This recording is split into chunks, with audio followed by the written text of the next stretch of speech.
the mayor is only making 96% of his previous salary. And all of this is not new math. I mean, if you're thinking as we're going through this, is this supposed to be the new stuff we're going to do today? It's not. This is the composition stuff that we did over the last 2 days. Where we say, hey, this is what we have. This is the increase that they're going to make to this. This is not 100% X, or it would have come out to be 1X. It's not working. So that's the mistake in the headline. And like I said, they're going to have to retract this and say something like he's making 4% less than he was before.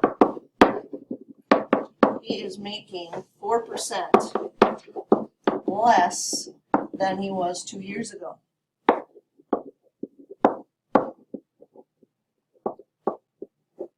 And in small towns, actually, this is exactly what has happened over the last 10 years or so during the recession. A lot of mayors in small towns said, you know what, that we just don't have the money for a big salary like this. So cut a little bit of my salary in a few years, try to make it up to me, and go that way. So they tried to use inverses. They said, okay, well, we took the 20% the first year, now let's just give them 20% back. But it doesn't work that way. And what we have to do is figure out, well, how do you undo something like that? You know, how do you find an inverse for that function? So if a relation pairs elements A of the domain to elements B of its range, what on earth are they talking about? They're saying if we make a table of X and Y values to graph something, then the X's here are really the domain. That's what X is. X is the input. And the Y's are the range. The cool thing about inverse functions, they just reverse those two. The X's become the Y's and the Y's become the X's. So an inverse relation is just totally backwards graphing, is really what it is. So if we have X's and Y's for our original function, when we go to graph the inverse, we just make it YX. Switch the two around. That's all they do. So a relation with AB as an ordered pair, its inverse is going to map to BA. Now why on earth does it do that? Because to undo an inverse, we reflect it in the line Y equals X.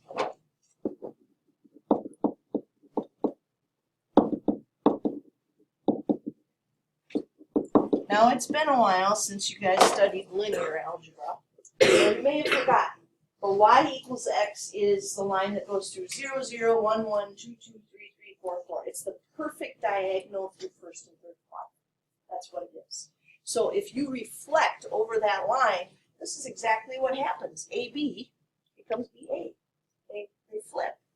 So if both the relation and its inverse are functions, then we can call them inverse functions. So here's a little bit of memory. Get the synapses going again. What on earth is a function? A function. For every input, there's exactly one output. You put one number in, you get one number out. And again, sometimes our mind says, well, when isn't that going to happen?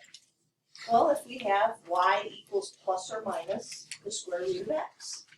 We're going to get two outputs every time we put one value in. So for functions, if the original is a function and when you get done your inverse is a function, then we can call them inverse functions of each other. So on the next page, it says, our essential understanding is the inverse of a function may or may not be a function. And just thinking right away, if this is our original, when we find the inverse, our inverse is going to involve taking the square root. It's not going to be a function because it says put a number in and I'll give you two answers, a positive answer and a negative answer. So this one, not a function. So the original is, but the inverse would, and that happens. So like it says, it may or may not be a function. This diagram shows a relation R, a function, and its inverse, which is not a function over here. The The range of the relation is the domain of the inverse, and the domain of the relation is the range of the inverse. So here's what they did. Here's your x's and here's your y's right here. This one is a function because if I put 1.2 in, I get 1, and 1 is one number. If I put 1.4 in, I get 1 number. 1.6 in, I get 2, it's one number. Put 1.9 in, I get 2, it's one number. But when we reverse these two, so we take these and we flip them around, and it gives us that. We see that if you put 1 in, now you're getting two answers out of this formula. You're going to get a 1.2 and a 1.4. So this one is not a function.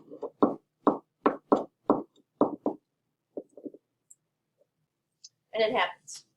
You know, it just depends on what your original is, whether or not you're going to have an inverse that is also a function. So problem 1 says, let's just get busy seeing how this works. It says finding the inverse of a relation. What's the inverse of relation S? Well, there's S. All I have to do is flip the x's and y's. So I'll call this inverse of S. And I'll just go through and switch the x's and the y's. Originally it was 0, -1, so it's going to be -1, 0. 2, 0 is now 0, 2. 3, 2 is now 2, 3. And 4, 3 is now 3, 4. Done. Yeah. If you have a table, all you have to do is flip-flop it. That's it. X's become y's and y's become x's. So here it says, well, let's take a look at this graph then. You know, let's use these points. Doggone it, my page is so big I can't even see those points anymore. So let's put relation S is already on there. Let's put our inverse in there. -1, 0. 0, 2. 2, 3. And 3, 4.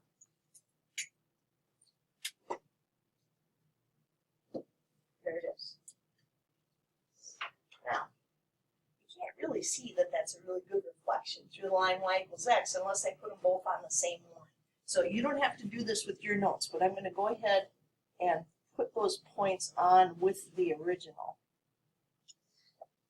Is that 1, 2, 3? And 3,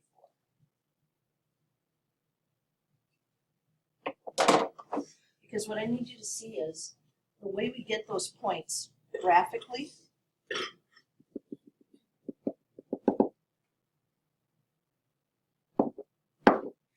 is a reflection over that line. Should be equal but opposite on the other side of this line. Obviously, I'm not graphing perfectly here. But that's the line y equals x. This is the line that goes through 1, 1, 2, 2, 3, 3, etc. And that's how we get those inverses. We reflect them over the line y equals x. So down here it says, what are the graphs of t and its inverse? Well, I see t over there. You could sure graph that one first. Let's go ahead and graph t. See what we get. So we've got 0, -5. Anybody not like that that's going vertical like that?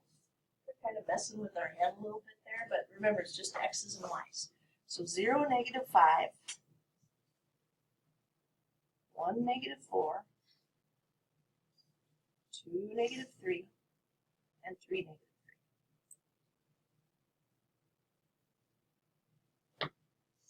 There it is.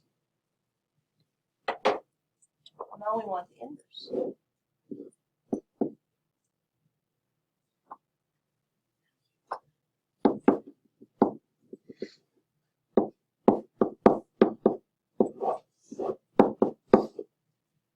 What do we do to get all our points for the inverse? Switch the x and the y. So it'll be -5, 0, -4, 1, -3, 2, and -3, 3. We'll just graph that.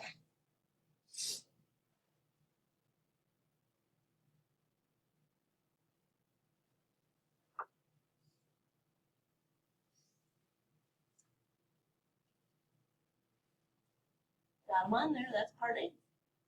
Part B says, is t a function? Well, remember we can use the vertical line test when we graph. Vertical line will go through any of these points. It'll just hit it once. This is a function.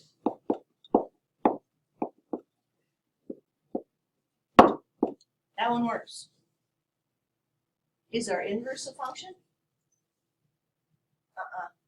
Hopefully everybody's seeing that spot right there at x equals -3. That is going to fail the vertical line test because we'll have 2 points on that line. So this is no. It fails the VLT, the vertical line test. 2 ways to tell if it's a function. You can use the definition and say for every input there has to be exactly 1 output. So we could have gone to the table and said, oh, nope, this isn't a function, because for -3 you're going to get both a 2 and a 3.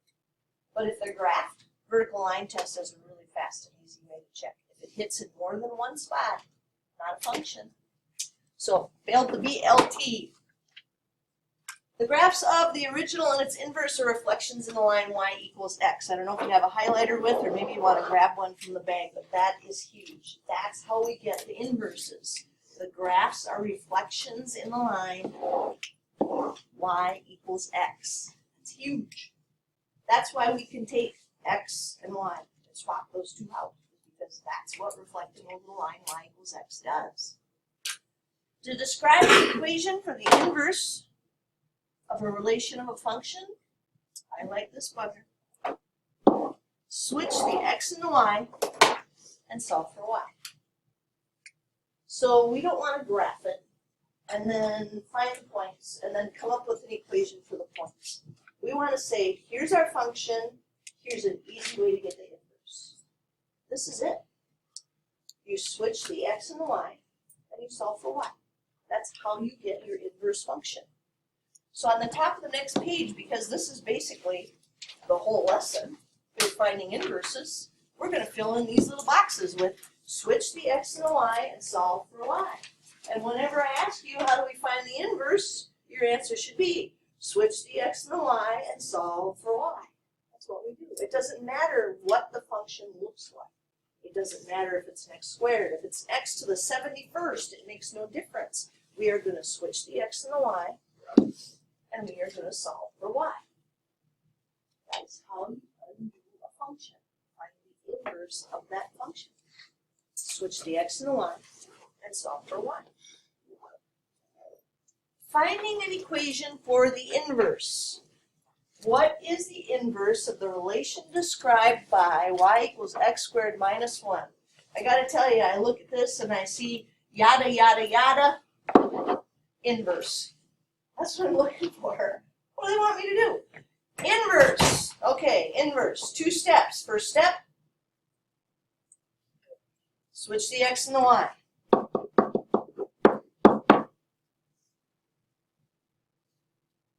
Second step. Because with inverses, remember when we reflect over the line y equals x, the x's become the y's and the y's become the x's. So the power and everything stay exactly as they are. It's just the x's and y's that switch position. Yeah, because we've got to solve for y. So we're going to add 1 to both sides. We want this y all by itself. Still not by itself, but super close. What do we do? Square root. Now, whenever we physically write down a square root, that means we need the plus or minus piece.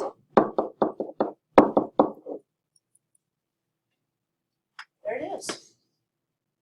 Switch the x and the y and solve for y. That's the inverse.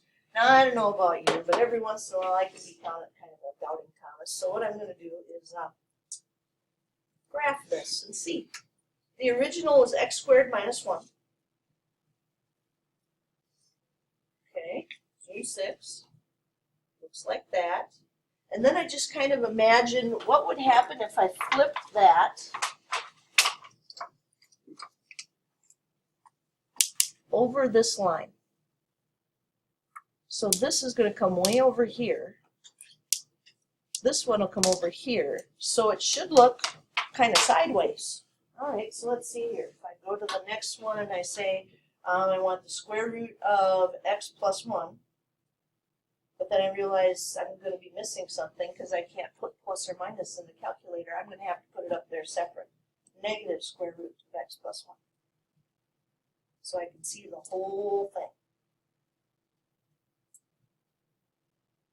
There it is.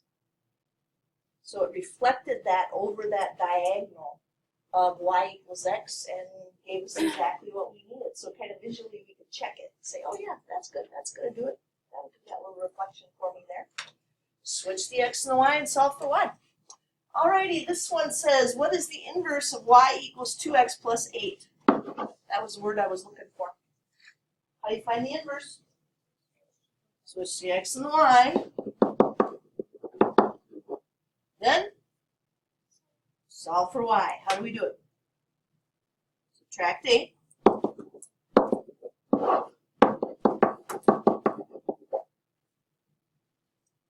Then what? Divide by 2. And because this one is x to the first, we probably want to mx plus b, because that means this is a line. So 1/2 x minus 4. That's going to be y. Done? Well, you can always check visually. So let's see here. Go back into my y equals.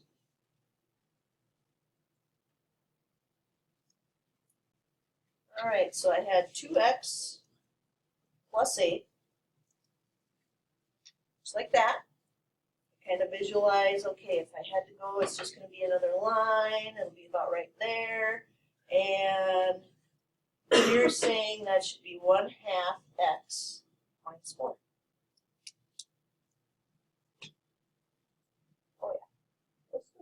Looks like it's reflected over that perfect diagonal through first and third quadrant. So down here, looks like things are getting more difficult. What are the graphs of y equals x squared minus 1 and its inverse? Y equals plus or minus the square root of x plus 1. Okay. Well, if everybody remembered earlier in the year, you would know exactly what this looks like right now. Can anybody describe to us what y equals x squared minus 1 is? It's a parabola. Where is it going to be centered at? 0, -1. Yeah. So if you remember all that, then we wouldn't have to do this. But we could certainly, if you're not remembering, make ourselves a little bitty table to get our memory going. Say, okay, I'd have to square that. So it'd be 0 squared. 0 squared minus 1 is -1. 1 squared is 1. 1 minus 1 is 0. 2 squared is 4. 4 minus 1 is 3. 3 squared is 9. 9 minus 1 is 8. Because he wants to graph it so we can see it. So 0, -1. 1, 0, 2, 3, and 3, 8. And of course, we know this is a parabola, so we could just use symmetry and go equal but opposite on the other side.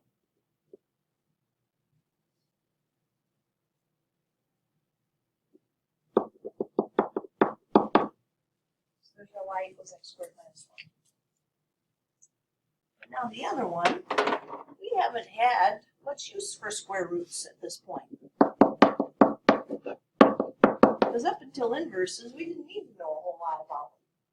So with this, we definitely would make a table.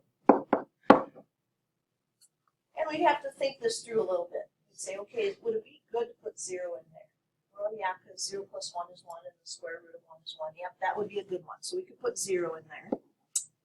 Another number to put in there? Well, not 1, because 1 plus 1 is 2. The square root of 2 is not something nice.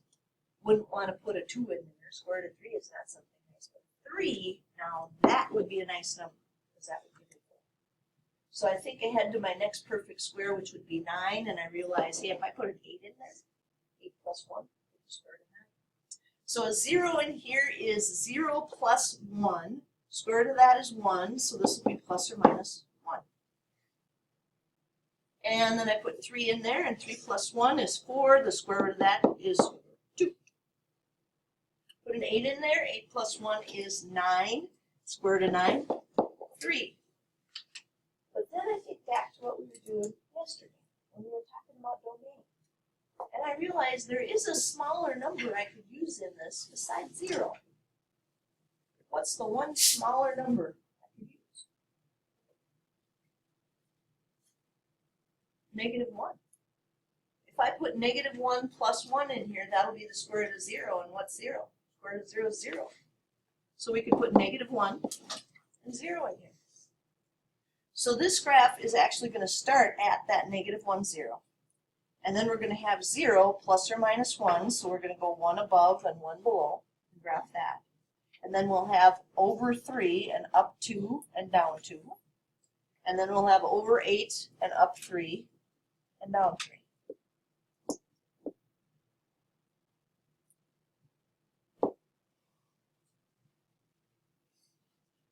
And hopefully some of you are thinking, well, couldn't we just like reverse this?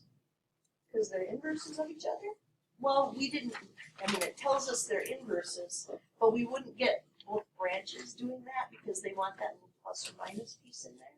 So better probably to just make a table the first couple of times and feel like you're used to it before you go on and do anything else. So here's what I notice about this. It's got this arching thing going on here, and that plus 1 in there actually meant that we were going to move it 1 to the left. That's right, that's H. Remember our A, H, and K? This is H. So that's the opposite of whatever we see. Whatever we see with X always reacts the opposite of what we think. So when we see a plus 1, that really means it's moving left 1 when we do that. So nice little graph going there. Oh yeah, let's do this one because this isn't going to take very long. This is a line. You guys know how I graph lines.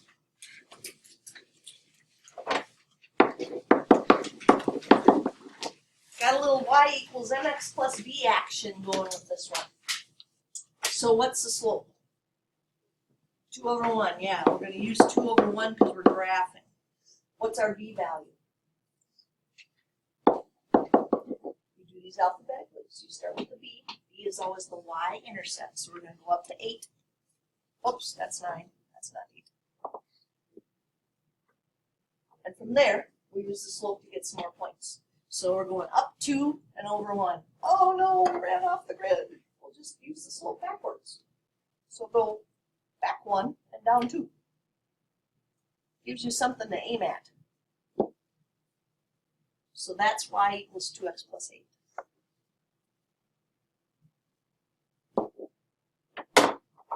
But they didn't tell us what the inverse is this time.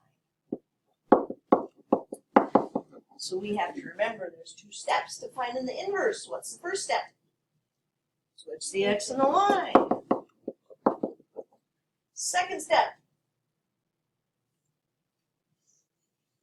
Solve for y. All right, so how are we getting y by itself? Subtract an 8.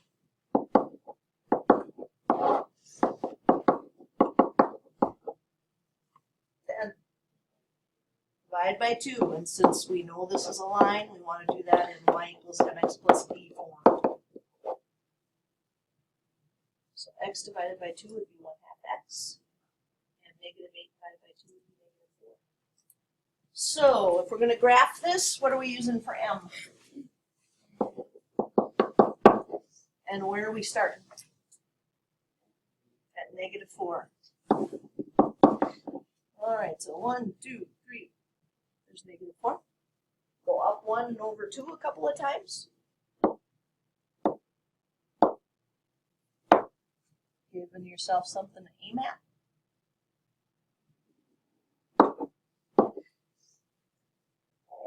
Usually that makes sense, because remember, we're going to reflect over this perfect diagonal. Y equals x. 0, 0, 1, 1, 2, 2, 3, 3. So this flops down here. There it is. Cool. So the inverse of a line is a line. That works out nice. We don't want to graph those. That's excellent. The inverse of a function, we're going to have to write a little bit. And that's because y doesn't say, hey, this is special. This is a function. So the inverse of a function, we're going to write f to the negative 1. And I know that looks like a power, and that's going to mess with your head, but those are the symbols that we use for the inverse. So that means the inverse of f. It doesn't mean raise it to the negative 1 power. It's the inverse of f.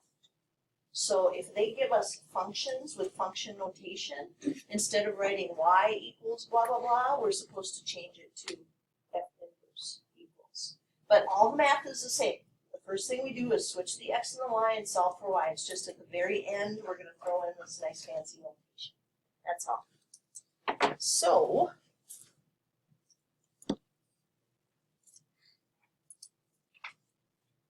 let's save this one for Monday, but let's go to the word problem, because the word problem is not bad. It is a little out of order, just because I want to save the tougher stuff for you on Monday so it's not forgotten over the weekend. When we are finding the inverse of a real world problem, we have a problem. You can't switch the variables. That's because they stand for something. You know, if it's area equals 1/2 base times height, you can't suddenly say, oh, I know, I'll make the base and height reversible. No, one is still the base and one is the height. We can't change that. So here's what we do. We just solve for what's called the independent variable. Now that's a big fancy word for the variable that's not already solved for.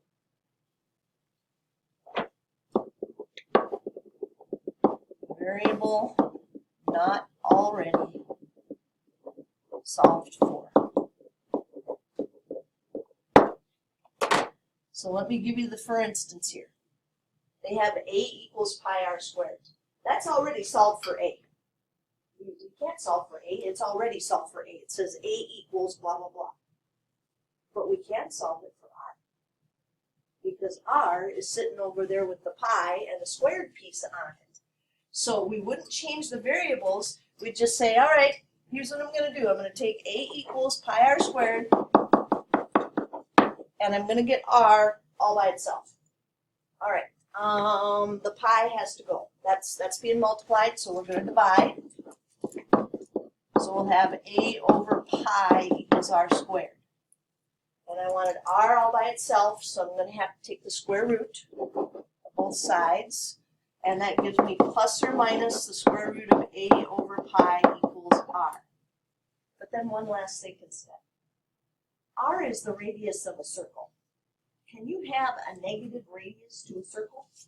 So that plus or minus thing doesn't make any sense. That happens quite a bit with word problems. You know, you get to a point where you say, oh, I know I'm supposed to put plus or minus here, so I'm just going to put plus or minus there. But it's a word problem. So that's going to be the inverse. So notice, this one was solved for area. Its inverse is solved for the radius. That's just what we do. You don't need to switch the variables around. You just solve for the one that's not already solved for. So problem 5 says we're going to find the inverse of a function talking about a crazy person that goes cliff diving. Where did they get that nutso person at? Dangerous! The function d equals 4.9t squared. Oh my. Represents the distance d in meters that an object falls in t seconds due to Earth's gravity. Find the inverse of this function. I'm not even going to read the rest of it. Find the inverse of this function. So what do we need to solve for? T. How are we going to get it by itself? Divide by 4.9.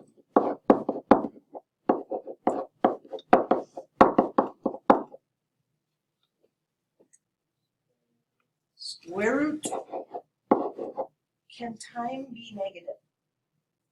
No. So we're just going to leave it as positive square root here. D over 4.9 equals t.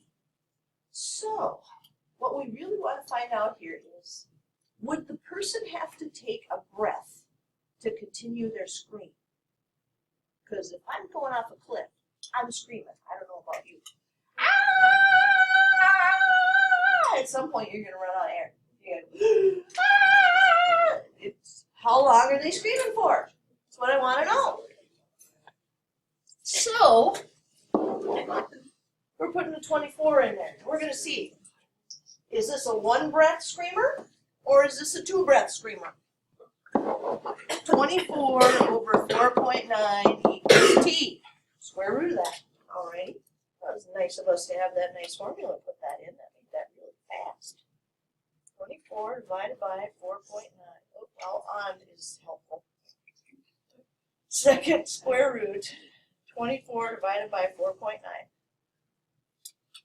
2.21 seconds. Okay, so. Yeah, that's one breath screamer. I'm gonna need more screams in there. Have to be much higher to make it a 2 breath screamer. Not good. We got it. So there's one down here that you're gonna talk me through. This little function, d equals v squared over 19.6, relates the distance in meters that an object has fallen to its velocity. There's a science thing. You're trying to find velocity in meters per second. Find the inverse. What do you do? Multiply by 19.6, exactly. This one is being divided this time.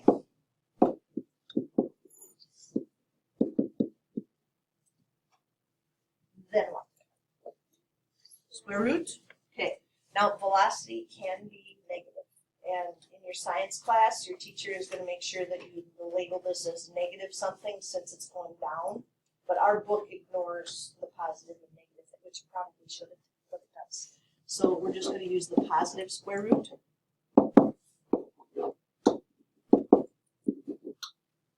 Well, we can figure this out if we know how far they're falling. Hey, they gave us that in the picture. What was it? 24.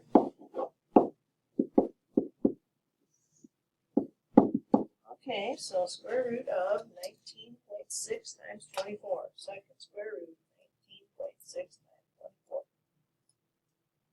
About 21.69 meters per second. Now that doesn't mean a whole lot to us. And we could take some time and convert that into miles per hour, but it's more important that we're focusing on our inverse here, so we can figure that out.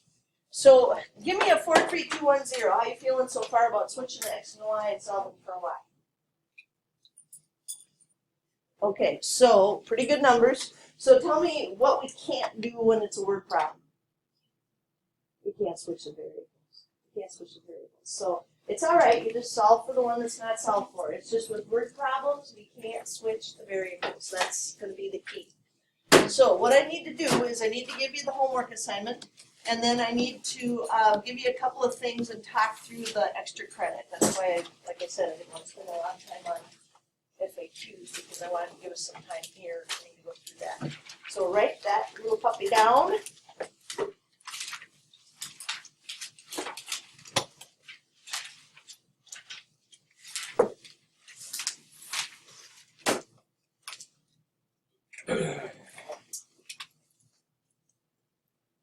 Remember to tuck a couple of these away for the people that are done today.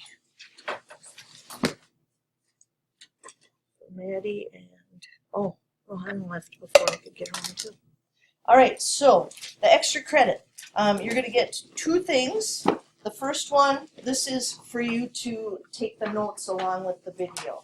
So when you get this one, plop your name on there and maybe write a little note to, well, write notes on it. So you remember this is the one that's just for you to take notes. This extra credit video is going to be a quick reminder on the tag in here. And on your special 30, 60, 90, 45, 45, 90 triangles, which we wrote the song before. And what else? SOHCAHTOA. A little bit of a SOHCAHTOA from geometry in here too. So again, put your name on this one and write yourself